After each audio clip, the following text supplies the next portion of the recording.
Zonja e zotrinj, ju përshëndes për një me disa nga zhvillimet kryesore të këtij edicioni. Kryeministri Edi Rama ka mbledhur qeverinë sot në Elbasan, ku marrin pjesë ministra të shkarkuar, ata të dekretuar nga Ilir Meta si dhe ata që janë ende pezull. Zoti Rama njoftoi në Twitter se po diskutojnë sfidat në çdo sektor për 2019, ndërkohë një grup qytetarësh dhe deputeti demokrat Luciano Boçi protestuan në hyrje të kompleksit ku po zhvillohet mbledhja. Tërmeti 2 ditëve më parë në kushtë të Vlorës shkaktoi dëme në disa shtëpi, por edhe në shkollën e fshatit, e cila nesër nuk do të hapet, ndërkohë nga moti i keq në veri dhe në jug të vendit, problem mbetet akulli dhe nga java që vjen do të jetë e acartë. Dita më e ftohtë pritet të jetë e marta.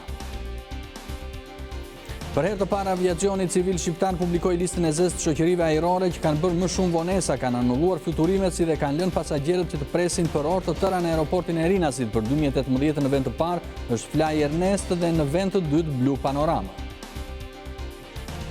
Periuda e festave të fundvitit është shfrytzuar për të ikur me dokumentat falsifikuara nga aeroporti i Rinasit. Vetëm gjatë muajit dhjetor janë ndaluar 39 persona me dokumenta italiane, greke, bullgare dhe rumune të falsifikuara që kanë deklaruar se destinacioni i tyre ka qenë Britania e Madhe. Ata kishin paguar deri në 500 euro për të siguruar këto dokumenta.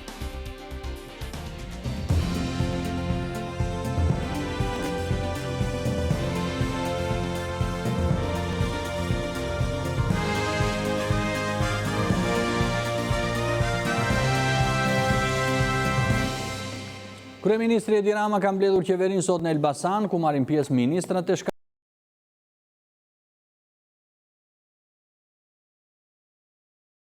se po diskutojnë sfidat në çdo sektor për 2019, ndërkohë një grup qytetarësh dhe deputeti demokrat Luciano Boçi protestuan në hyrje të kompleksit ku po zhvillohet mbledhja. Ne do të lidhemi tani me gazetaren ton Bruna Kërçyku. Bruna, të përshëndes.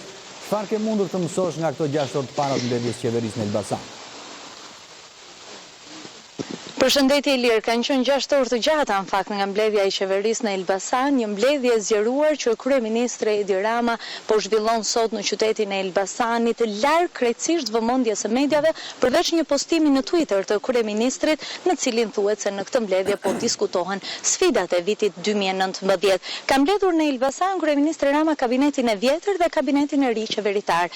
Është nisur mbledhja me fjalën e kryeministrit dhe më pas të gjithë ministrat e shkarkuar, secili kanë raportuar për dikasterat e tyre dhe prioritetet e këtij viti, duke i lënë në këtë mënyrë stafetën ministrave të rinj që pritet të vinë në detyrë. Janë të gjithë ministrat e propozuar nga kryeministri Rama, edhe pse jo të gjithë janë dekretuar nga presidenti Ilir Meta.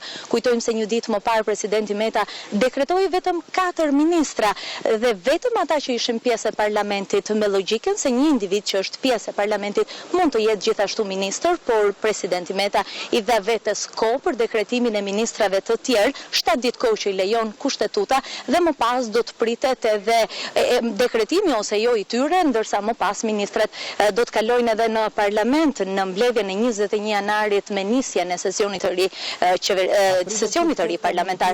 Po diskutohet për sfidat. Në fakt nuk pritet që të ketë një komunikim me mediat Ilir, po diskutohet, thot kryeministri Rama në postimin e tij në Twitter, për sfidat e punësimit, për sfidat e reja antikorrupsion dhe për punësimin në administratë të studentëve të ekselencës. Nuk pritet të ketë një komunikim zyrtar të kryeministrit nga kjo mbledhje qeverie e zgjeruar që po zhvillohet në Elbasan. Kishim edhe disa qytetarë dhe deputetin e Partisë Demokratike Luciano Boçi që protestuan apo jo në hyrje të kompleksit ku po zhvillohet mbledhja e qeverisë. Kanë qenë një numër jo i madh qytetarësh dhe në fakt vetë deputeti Boçi ka cilësuar një protestë spontane atë që ndodhi në orët e paradites këtu para kompleksit ku po zhvillohet mbledhja e qeverisë. Ata kanë nejtur vetëm disa minuta, kanë qëndruar në fakt përpara rrugës duke bërë thirrje kundra qeverisë dhe më pas janë larguar. Ndërkohë kujtojmë që edhe kryetaria e Lëvizjes Socialiste për Integrim, zonja Monika Kremandi, ka qenë sot në një mbledhje në Elbasan me të rinj ku ka bërë thirrje që t'i bashkohen protestës së studentëve. Këto janë ato që kanë ndodhur sot në qytetin e Elbasanit. Mbledhja e qeverisë pritet të vazhdojë deri në orën 18. Bruna, të falenderoj për këto informacione që na solle. Nikos Kogjas kritikon opozitën greke për qëndrimet që po mban ndaj Tiranës dhe Ankaras, ndërsa komenton edhe ndryshimet në qeverinë e Shqipërisë dhe largimin e ish homologut të tij Ditmir Bushati. Iku sepse ishte kundër ndryshimit kufive mes Kosovës dhe Shqipërisë, thot zoti Kogjas, i cili flet edhe për një segment fundamentalist kundër Shqipërisë në Greqi. Le të ndjekim raportin e Aleksandër Markut. Në një intervistë radiofonike që ka shkaktuar komente dhe reagime të shumta, ish-ministri i jashtëm grek Nikos Kodzias i referohet edhe marrëdhënieve me Shqipërinë. Ai kritikon në fillim opozitën, demokracinë e re dhe tonet që përdor në lidhje me Ankaran dhe Tiranën, duke theksuar se politika e jashtme greke nuk duhet të ketë të njëjtat tone ose të konkurrojë performancat e diplomacisë turke dhe shqiptare. Kodziasi ka quajtur të papranueshme deklaratat e kreut të opozitës greke, Kyriakos Mitsotakis, se me veprimet e saj Shqipëria nuk do të mund të bëhet pjesë e Bashkimit Evropian. Këto vetëm me veprime diplomatike serioze, dhe do t'i kujtoja demokracisë së re se e bëri Shqipërinë pjesë të NATO-s pa asnjë kusht, ka deklaruar Kodzias. Gjithashtu ish-kreu i diplomacisë greke ka komentuar dhe ndryshimet e kabinetit qeveritar në Shqipëri, veçanërisht atë të ndryshimit të ministrit i jashtëm Ditmir Bushati. Në këtë historinë e toneve të larta, më racionali, më luftotari për pikpamjet e tij, i ri në moshë, për një njerëz shumë i pjekur, ministri i jashtëm më serioz që kishte Shqipëria për të negociuar zoti Bushati, u largua nga detyra. Dhe u largua për mendimin tim, jo sepse kishte shumë vjet ministër, siç thuhet në Shqipëri, por sepse kishte një pikpamje të ndryshme për çështjen e Kosovës. Domethënë nuk pajtoi me ndryshimin e kufive. Dhe e dyta, sepse kishim bërë këtë përpjekje për një paketë marrëveshjesh, e cila kishte përfunduar, por kishte dy probleme. Njëri nga pala shqiptare, pasi nuk ekzistonte gjykata kushtetuese që të certifikonte ndryshimet në një sër çështjesh, sepse kishte vetëm 2 nga 11 gjykatësit në këtë moment. Kodzias ka shtuar gjithashtu se ka edhe në shtetin grek, sa i përket Shqipërisë, një segment fundamentalist për të cilin nuk ka vendosur ende që të flas, por ka informuar me detaje kryeministrin. Pikërisht ky segment që nuk njeh sipas tij zyrtarisht me truke të ndryshme ligjore, kufit dhe nuk është i gatshëm të njohë me mjete ligjore se ka mbaruar lufta mes Shqipërisë dhe Greqisë, një luftë që ka ndodhur para shumë dekadash. Greqia, ka përfunduar Kodzias, duhet të bëhet më serioze dhe të zgjidhë problemet ose metodikisht ose menjëherë, siç zgjidhi nyën gordiane me shpat Aleksandri i Madh. Për Top Channel, Selanik, Aleksandër Marku.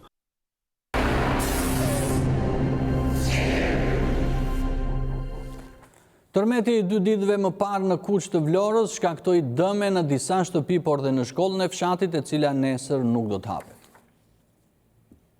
Tërmeti para 2 ditëve në qarkun e Vlorës dhe që u ndjedhe në Gjirokastër ka shkaktuar disa probleme. Më të dëmtuara rezultojnë disa banesa në fshatin Kuq të Himarës, por situata më e rënduar është në shkollën 9 vjeçare të këtij fshati, e cila nuk do të jetë e gatshme për mësim të hënën në 7 janar. Nga të dhënat e emergjencave civile në këtë qark janë dëmtuar disa banesa, 5 prej të cilave në gjendje emergjente. Banorët thonë se nga frika janë detyruar të strehohen tek të afërm. Ka shumë dëme të konsiderueshme, pothuajse gjithë kati i parë ka çallje të muleve, të klasave, edhe kati i dytë pothuajse. Këto është një gjendje e konsiderueshme që do të thotë nuk mundet të vazhdoj mësimin me këtë gjendje. U quam këtë iknim dhe sa erdhëm tek dera tronditja e parë, me një fjalë lëkundja e parë mbaroi. U atë frikëm nuk kam asë. Do më monem ku e diun për këtë punë. Po jetojmë do ta jetojmë këtu, se një tjetër të bjerë është rrezikshme. Dëmtimet nga tërmeti në këtë fshat u pan nga afër edhe nga prefekti i qarkut të Vlorës, Flamur Mamaj, i cili premtoi ndihmë të shpejtë për familjet e dëmtuara. Sipas tij, pushteti vendor duhet të evidentojë të gjitha dëmet e shkaktuara. Unë kam ngarkuar përfaqësuesit e pushtetit vendor, të cilët kanë filluar punën që tani në terren për të identifikuar të gjitha dëmet shtëpi me shtëpi, në shtëpitë e banuara dhe në shtëpitë e pabanuara, për të patur dhe bilancin e saktë të zyrtar. Do të presim deri ditën e hënë. Por në zonën e prekur më së shumti nga tërmeti prej 4.7 ball ishte edhe drejtori i përgjithshëm i emergjencave civile Haki Çako, që bëri të ditur se do të bëhet vlerësimi sa më i shpejt i dëmeve. Kemi marrë që të gjitha masmat dhe jemi në gatishmëri të plotë për të bërë konstatimin dhe vlerësimin e të gjitha dëmeve të shkaktuara në bashkëpunim me pushtetin vendor, me bashkinë dhe me prefekturën. Si në veri ashtu edhe në jug të vendit, problem është akulli në rrugë. Autoriteti rrugor shqiptar njofton për akset në cilat qarkullimi me zinxhir është i detyrueshëm. Ulja e temperaturave në të gjithë vendin si dhe rreshet e borës që prekan edhe zonat bregdetare kanë krijuar shqetësime edhe në qarkullimin e mjeteve, ndonse nuk janë shënuar bllokime serioze të rrugëve. Sipas autoritetit rrugor shqiptar, kontraktorët e mirëmbajtjes së rrugëve kanë punuar gjatë gjithë natës së të shtunës duke u kthyer diel, duke pastruar dhe trajtuar me krip rrugët. Më shumë prioriteti është kushtuar rrugëve nacionale, në të cilat ka patur prezencë akulli kryesisht në orët e mbrëmjes dhe të mëngjesit. Nisur nga situata, autoriteti rrugor shqiptar rekomandon kalimin me zinxhir në akset rrugor Qafqarri Ersek, Kot Sevaster, Erin Çajup, ura e Cerenecit Stëblev, Lunik dhe pjesërisht në segmentin Boboshtic-Dardh. Nisur nga situata e krijuar dhe faktit që temperaturat e ulta do të vijojnë edhe për të paktën 2 ditë të tjera, ARSH rekomandon që përdoruesit e rrugës të tregojnë kujdes dhe të respektojnë sinjalistikën rrugore, të vendosin zinxhir në akset me akull, të respektojnë udhëzimet e policisë së qarkullimit rrugor, të lëvizjen me shpejtësi të reduktuar, si dhe të përdorin gomat e dimrit.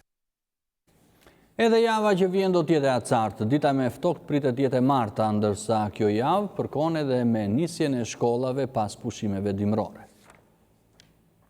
Viti ka nisur me temperatura të ulta dhe mot të acartë. Ditën e hënë fillon shkolla dhe duke qenë se e hëna dhe e marta, sipas sinoptikanëve, parashikohet që të jenë ndër ditët më të ftohta të janarit, fëmijët rekomandohet të vishen në mënyrën më të përshtatshme për të përballuar të ftohtin. Meteorologët thonë se janari është i ftohtë si pasojë e ardhjes së masave ajrore me origjinë polare që kanë ndikuar deri në detin mesdhe. 15 ditë që pari janari do t'jetë kryesisht i ftohtë me temperatura të ulta, vlera negative, dita ashtu nga që dita me ftohtë e këtij muaji -13 gradë Celsius, -14 në zonat veçanta. Pritet të mbetet në këto vlera deri në datën 15 apo dhe 16 me rreshje të pakta por i ftohtë, ndërsa gjatë 15 ditësh të dy do të kemi prezencën e rreshjeve më të pranishme, por temperatura do të vinë duke u rritur drejt vlerave normale, tipike të dimrit, -5 apo -6.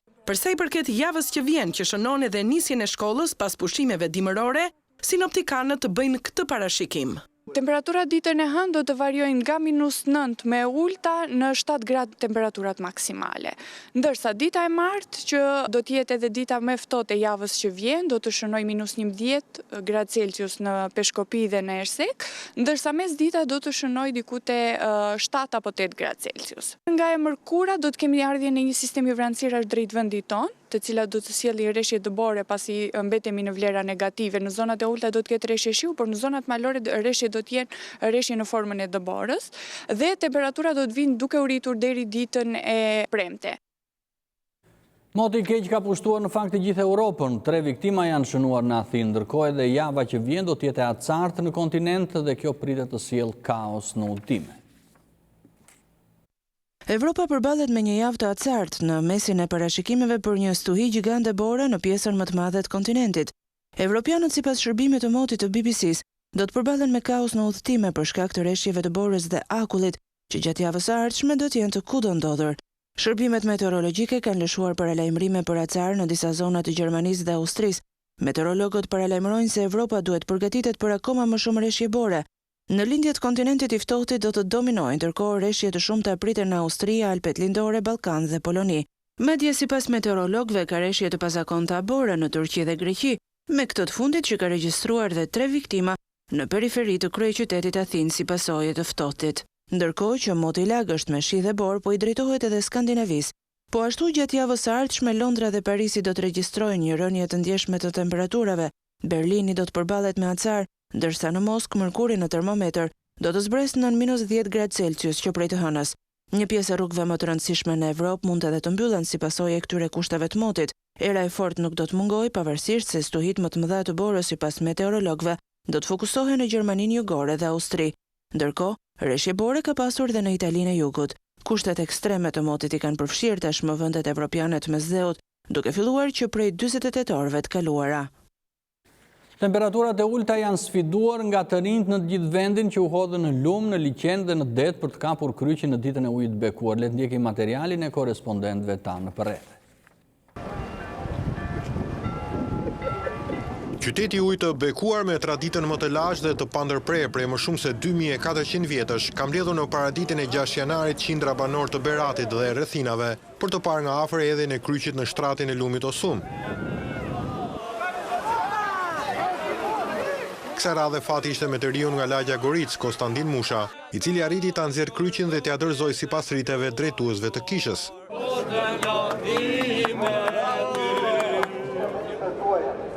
Dita e ujit të bekuar është përkujtuar edhe në qytetin e Durrësit, ku ceremonia e hedhjes së kryqit në ujë është bërë në basenin e portit. Kryqin këtë vit e nxori nga uji i riu Ersi Papajorgji, i cili falenderoi Zotin për bekimin që i dha në këtë ditë të shënuar. Është emocion shumë i veçantë, Është me vërtet ditë e bekuar. Edhe në Korçë të rinjt sfiduan temperaturat dhe ujin e ftohtë dhe u zhytën në ujë për të nxjerrë kryqin e bekuar. Pas ritualit të celebrimit të meshës për të gjithë besimtarët në katedralen Ngjallja e Krishtit, qytetarët korçari janë drejtuar Shatërvanit tek lutërishtja Vangjush Mio, ku dhe është zhvilluar ceremonia.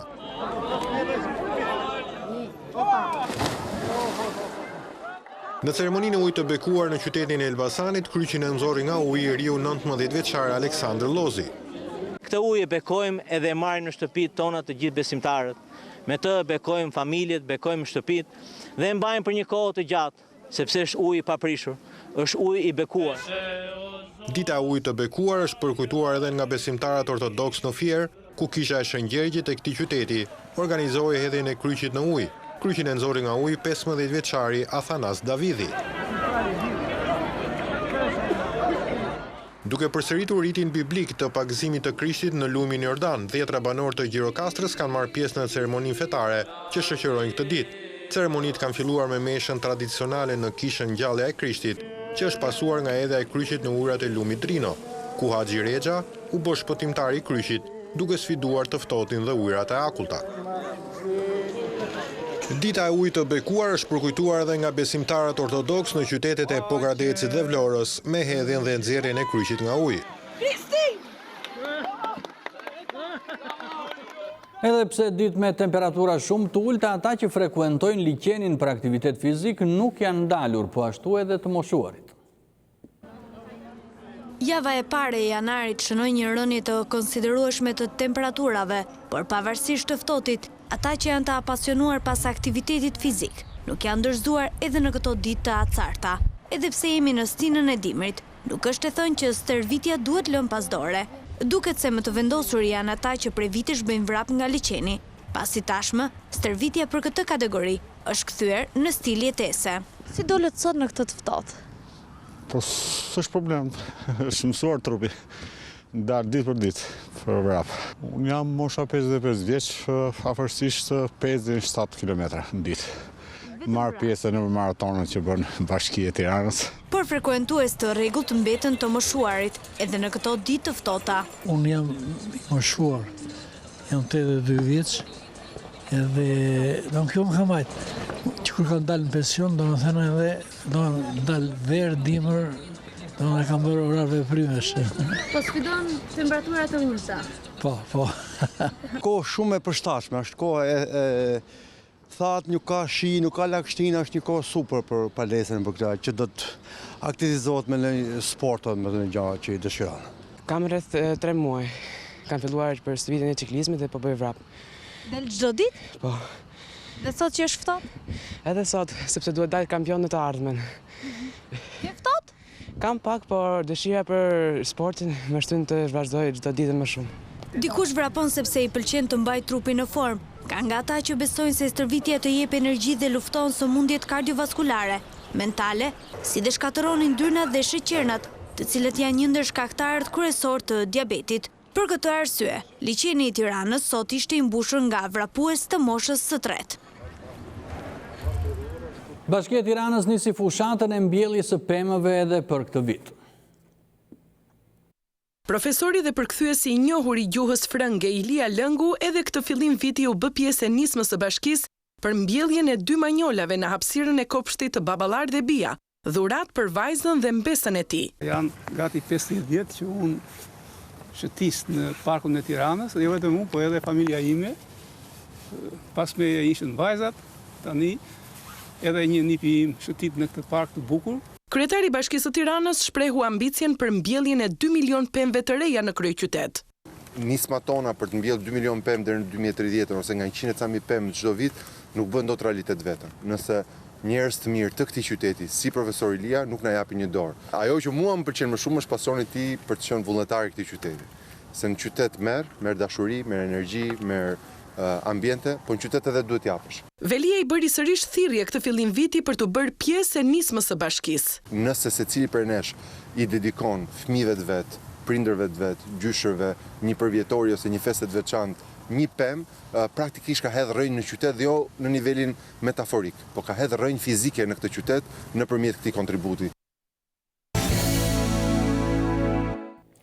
Për herë të parë, aviacioni civil shqiptar publikoi listën e zezë të shoqërive ajrore që kanë bërë më shumë vonesa, kanë anulluar fluturime, si dhe kanë lënë pasagjerët që të presin për orë të tëra në aeroportin Nën Tereza. Për 2018 në vend të parë është Fly Ernest dhe në vend të dytë Blu Panorama. Pasagjerët që udhtojnë përmes Rinasit janë përballur shpesh me vonesa dhe anullime të fluturimeve, por kush janë kompanitë më problematike të fluturimeve në Shqipëri?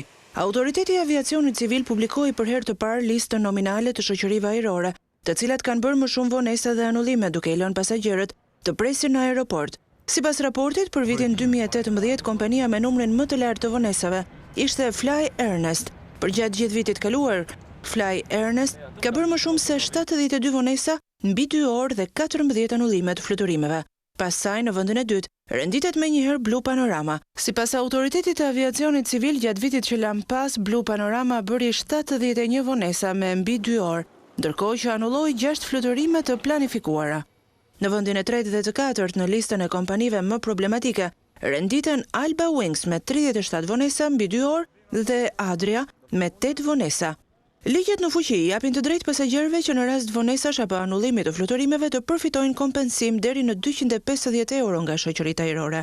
Nga të dhënat zyrtare rezulton se për vitin e kaluar, kompanitë ajrore kanë pranuar 1200 kërkesa për kompensim dhe deri tani kanë realizuar 700 të tilla. Sipas autoritetit civil, Blu Panorama, pavarësisht problemeve me vonesat e shumta të regjistruara në 2018, rezulton kompania më korrekte për pagesën e kompensimeve. Gjatë vitit kaluar, kjo kompani kompensoi 500 pasagjerë, ndërkohë që Fly Ernest, pavarësisht se renditet si kompania më problematike, për shkak të vonesave apo anullimit fluturimeve, ka kryer vetëm 96 kompensime.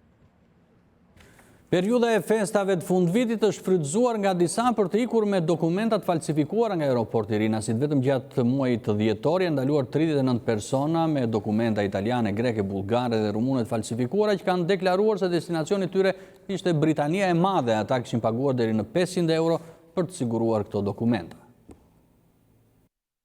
Gjatë vitit 2018 në aeroportin Nën Tereza kaluan rreth 2.960.000 pasagjerë. Por gjatë muajit dhjetor është konstatuar edhe një numër i lartë i personave që kanë tentuar të udhtojnë me dokumenta të falsifikuara. Agentët e policisë kufitare të Rinasit gjatë kontrolleve muajin e fundit arrestuan në flagrancë 39 persona. Gjatë verifikimeve për shtetasit në dalje të territorit të Shqipërisë, atyre ju gjetën këto dokumenta të falsifikuara italiane, greke, rumune e bullgare, me të cilat synonin të kalonin në zonën Schengen. Sipas burimeve gjatë intervistimit, shumica e personave kanë deklaruar se destinacioni i tyre final ishte Britania e Madhe. Personat në fjalë kishin zgjedhur pikërisht këtë periudhë festash, ku në të gjitha aeroportet e vendeve Schengen dhe jo vetëm shtohet fluksi i lëvizjeve me shpresën se do t'i shpëtonin kontrolleve. Sipas specialistëve, dokumentet e falsifikuara të sekuestruara tashmë rezultojnë të një cilësie të lartë, pothuajse identike me originalet. Sipas burimeve policore, një dokument të tillë në Shqipëri mund ta sigurosh për një shumë që varion nga 300 deri në 500 euro.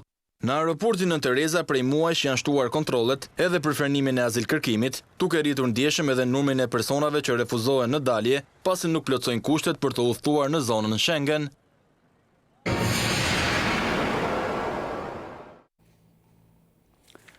Serbët dolën sërish në shesh kundër presidentit Aleksandar Vučić dhe qeverisë së tij. Mediat thonë se në Beograd protestuan rreth 25.000 persona.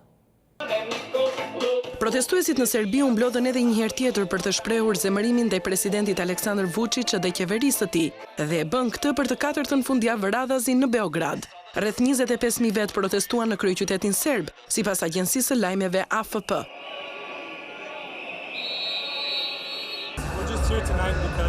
Kjo është një protestë e qytetarëve kundër situatës në vend, një situatë e vështirë dhe kritike tashmë prej kohësh, thotë Vladimir Tosić, një protestues. Ai dhe qytetarët e tjerë marshuan pas një incident, duke mbajtur pankarta në të cilat shkruhej Vučić hajdut apo mjaft me gënjeshtra. Njerëz nga e majta dhe e djathta dhe shumë të tjerë janë këtu.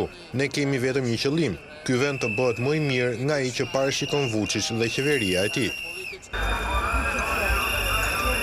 Shumë protestuesi frynin bilbilve, një simbol i protestave serbe që kur Slobodan Miloševići ishte në pushtet në vitet 90. Vučić, një nacionalist i linjës së ashpër, i shndruar në europian, akuzohet nga opozita dhe shoqëria civile se ka kthyer sundimin autokrat. dhe ka vendosur kontroll të plot mbi mediat, duke i përdorur ato për të bërë fushat kundër opozitës. Protestat përfaqësojnë sfidën më të madhe për pushtetin e tij deri më tani. Ato janë të parat që janë thirrur nga partia e opozitës, pasi një prej liderëve të saj u rrah para një mitingu në Serbinë Qendrore muajin e shkuar.